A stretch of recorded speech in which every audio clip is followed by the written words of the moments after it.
How is December going for you so far? Are you in the holiday spirit and really looking forward to the time with your family? Or are you stressed out and overwhelmed by the million things that you as a mother have to do before Christmas? If it's the latter, you are not alone. Tell me, what would change for you if you reminded yourself that this truly is the last Christmas you get to spend with your children at the age that they are right now? And even though we do not want to think about it, it might also be the last Christmas that we get to spend with a loved one. How can we make sure that when we look back on this holiday season, we will not remember the mental load that we had, but the moments that we get to spend with our family, as imperfect as it may be? In this episode, I will share 3 shifts with you that my work as a birth doula and my training as a hospice volunteer brought into my life. If you tweak these shifts for your family, your Christmas will feel more alive and less performed. And you can walk away from this episode with more ease, more gratitude, more joy, and for sure a lot more courage to do December your way. Welcome to the Doula Johanna podcast, where we keep death close to live more fully. I am creating this episode so we can look back on this holiday season and really know, okay, we made the most of it. We made it count. When we look back on the celebration a couple years from now, not everyone who is in the pictures will still be alive. And for sure, a lot of the people who are in the pictures will be much bigger and in a totally different universe from where they live right now. So let me share those 3 shifts with you. The first shift I learned from birth work, and it goes, let Christmas work without you. As a birth doula, I'm on call a lot. And it just so happened that I was on call for the last 6 Christmases. Even though that was hard on me because I was afraid to miss out on Christmas, it was also liberating. It meant that we had to plan for Christmas in a way that I could leave at any point, that I might not even be there. Neither the food nor the schedule could depend on me. So I opened the conversation with my kids and with my partner. We tried to figure out what are the things that really make Christmas for you. What are the foods that you really like? And for the kids, it's usually the simple things. We would figure out what tasks they could actually do. And they are actually so much better at so many things than I am. They would set the table, they would decorate. They would actually also help in the kitchen and really enjoy saying, I helped with the salad, I helped with the potatoes. We would really include them. I am lucky and my husband is a fantastic cook.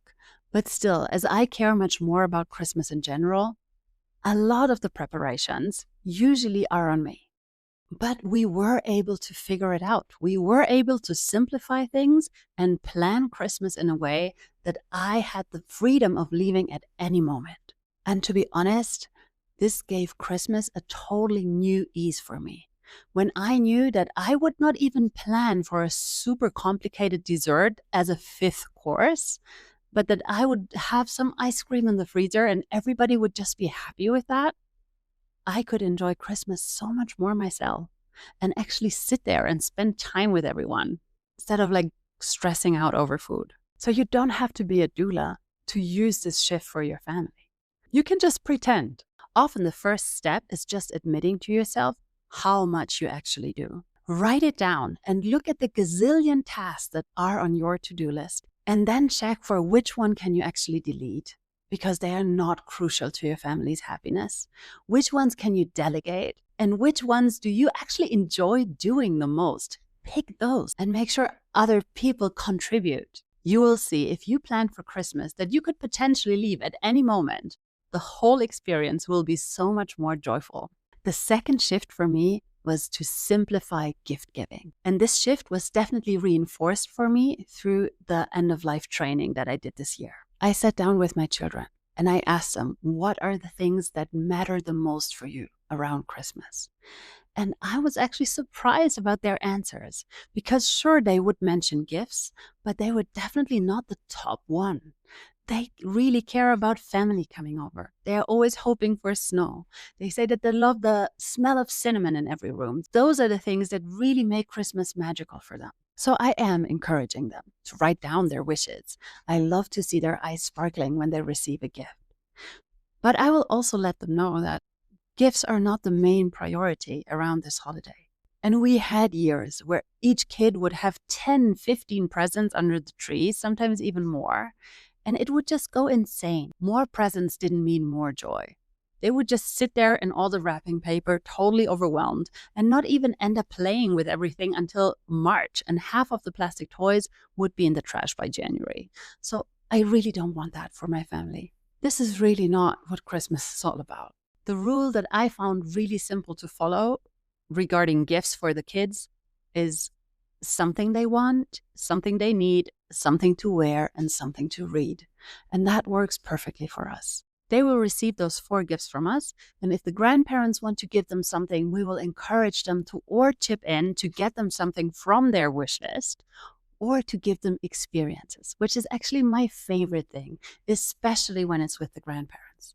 We never know how many more Christmases we get to spend with them. We never know how many more of those connecting moments they will have together.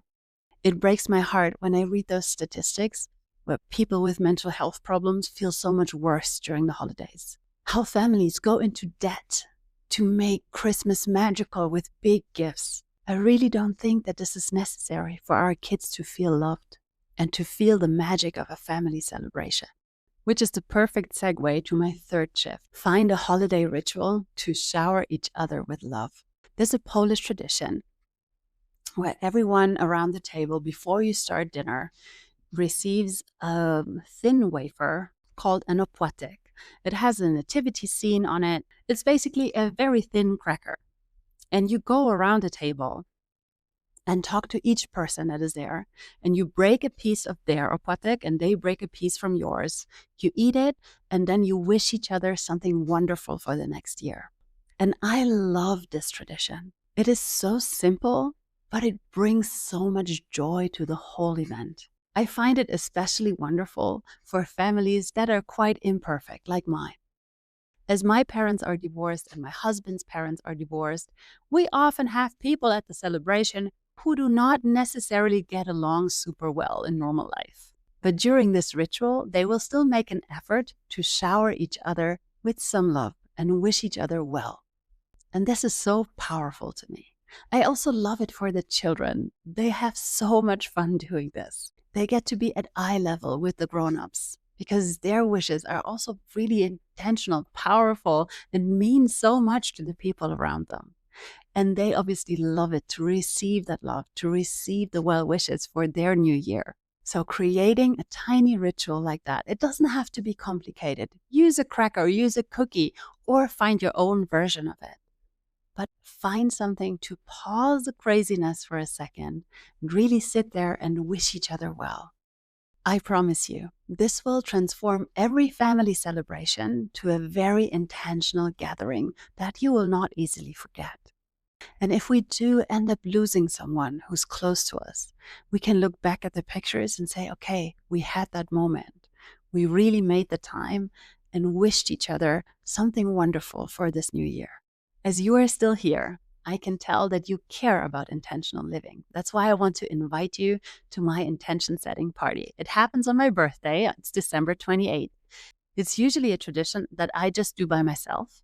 But this year, I want to invite other women to do this ritual with me. We will sit down together, look back on the past year, see what was great, what was not so easy, what we want to let go of, and what we want to create for the new year. Join me for this 3-hour personal and intimate event. You can find the link in the description below. So my 3 shifts are: plan Christmas in a way that you could potentially leave at any time. Second shift is simplify gift giving. And the third one is create a ritual to shower each other with love. And I saved one last little tip to make Christmas more enjoyable, especially for you as a mother. Create a little recreational pocket just for you over the holidays. Doesn't matter if you go for a walk, take a long bubble bath, or maybe even go to the sauna for half a day. Get out of the craziness, let others do the dishes, and really enjoy some peace and quiet. It makes such a big difference. What do you do to make Christmas more intentional, to enjoy the holidays more as a mom? Let me know in the comments. May you have a fantastic Christmas. and may you sprinkle some magic dust on the world around you.